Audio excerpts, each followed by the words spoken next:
Merci à vous d'être là pour la chronique santé. Nous parlons aujourd'hui du psoriasis.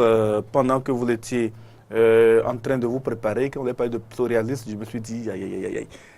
Comment je vais présenter ça à mes auditeurs et téléspectateurs? J'ai appelé rapidement ma maman, qui est membre du corps médical, pour savoir quelle maladie, du moins comment la présenter aux auditeurs et téléspectateurs. Mais avant qu'elle ne puisse me donner la réponse, je suis revenu à l'antenne. J'ai coupé. Là, elle m'appelle, mais je ne peux pas décrocher. Alors, mais vous allez pouvoir nous dire ce que c'est que le psoriasis. Tout à fait. Je suis là d'ailleurs pour ça ce matin. Le psoriasis, c'est une maladie inflammatoire de la peau. Avec l'aide du réalisateur, on pourrait voir les images. C'est une accumulation. Cette maladie se caractérise par une accumulation rapide des cellules de la peau qui donne au finish des plaques visibles, irritantes et très sèches. Elle n'est pas contagieuse, mais ne se guérit pas. Aïe, aïe. Les causes restent inconnues. On parle des facteurs, toutefois, on parle des facteurs génétiques, des troubles du système immunitaire, ou aussi le stress, l'alcool, le tabagisme sont des facteurs qui favorisent cette maladie-là. Les patients sont les patients adultes, c'est-à-dire c'est ceux qui sont âgés de 20 à 35 ans qui souffrent souvent de cette affection-là. Il y a plusieurs sortes de psoriasis qui, en Afrique, au moins encore 0,6% des populations en souffrent, mais ne connaissent pas, c'est pas beaucoup, c'est pour ça qu'on dit que la maladie reste inconnue. Même en Europe, en Occident, il y a 3 à 4% des Occidentaux qui en souffrent. C'est une maladie, c'est beaucoup là-bas. Et c'est pour ça que une journée est consacrée à cette affection afin de sensibiliser toutes les populations sur cette affection qui est une maladie qu'on doit traiter. Non, c'est pas aujourd'hui, c'était la semaine dernière, le 29 octobre. Donc, chaque 29 octobre de chaque année, cette journée mondiale de lutte contre le psoriasis. Voilà. Donc, cette affection est au cœur de la sensibilisation de cette journée afin que les populations prennent conscience et arrêtent d'utiliser des produits qui ne sont pas adaptés pour corriger ces problèmes de peau, comme si c'était un bouton ou bien une accumulation de boutons qui sortent. On utilise des crèmes qui ne sont pas toujours adaptées. Alors, quelles sont les mesures préventives pour éviter que le psoriasis ne vous touche? Bon, les mesures préventives, avant de parler des mesures préventives, on va parler des facteurs de risque. Les facteurs de risque, on parlait déjà tantôt de l'alcool, du tabagisme. Il y a aussi le climat.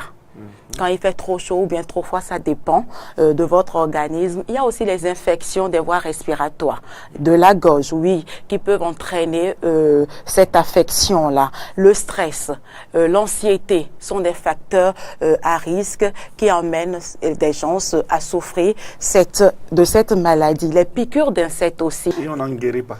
On n'en guérit pas. Malgré il y a une période de rémission où après un bon traitement, les plaques disparaissent. On ne les voit plus en tant que telles ou pour des psoriasis très légers, ça disparaît, on ne voit presque plus. Les mesures préventives, c'est déjà d'éviter le stress, d'éviter l'alcool, d'éviter le tabagisme, d'éviter aussi d'utiliser quelques savons, surtout les savons antiseptiques qui rendent la peau très sèche. Et on va suivre à présent le docteur, le spécialiste Zissou, qui nous parle des symptômes de comment reconnaître cette affection-là. Sa forme typique, le psoriasis se manifeste sous forme de plaques rouges bien délimitées, recouvertes de squames blanchâtres et nacrées facilement détachables, et localisé le plus souvent au niveau du cuir chevelu, au niveau de la peau du tronc, du genou et du coude, des faces externes de la jambe et de la cuisse. Nous pouvons aussi avoir d'autres formes atypiques, d'autres formes cliniques, notamment le psoriasis pustuleuse. Là, on a des formations sous forme de pustules. Nous avons aussi le psoriasis en gouttes. Là, on a de petites taches sous forme de formation de gouttes. Et là, ça fait suite à une maladie ou une prise de médicaments et est localisée au niveau du tronc, du bras et des jambes. Nous pouvons aussi avoir le psoriasis inversé. C'est la forme douloureuse du psoriasis. Et là, c'est localisé au niveau du pli du corps, c'est-à-dire l'aine, les selles. Et nous avons aussi le psoriasis érythrodermique. Dans le psoriasis érythrodermique, il n'y a pas de zone spécifique, mais dans les formes les plus graves, cela peut se localiser, se généraliser à tout le corps. Et nous avons aussi le psoriasis qui peut atteindre les ongles. Dans ce cas, l'ongle est cassante et claquante. Déjà, il faut présenter nos excuses à tous les téléspectateurs pour les images de cette presque difficilement soutenable pour cette affection. Maintenant, quand on souffre de cette maladie, vous dites qu'elle est incurable, mais il y a quand même des traitements qui peuvent permettre une rémission, vous l'avez dit. Tout à fait. Le traitement consiste essentiellement, James William Gbagidi, à soulager les symptômes efficacement à l'aide des crèmes et des produits médicamenteux.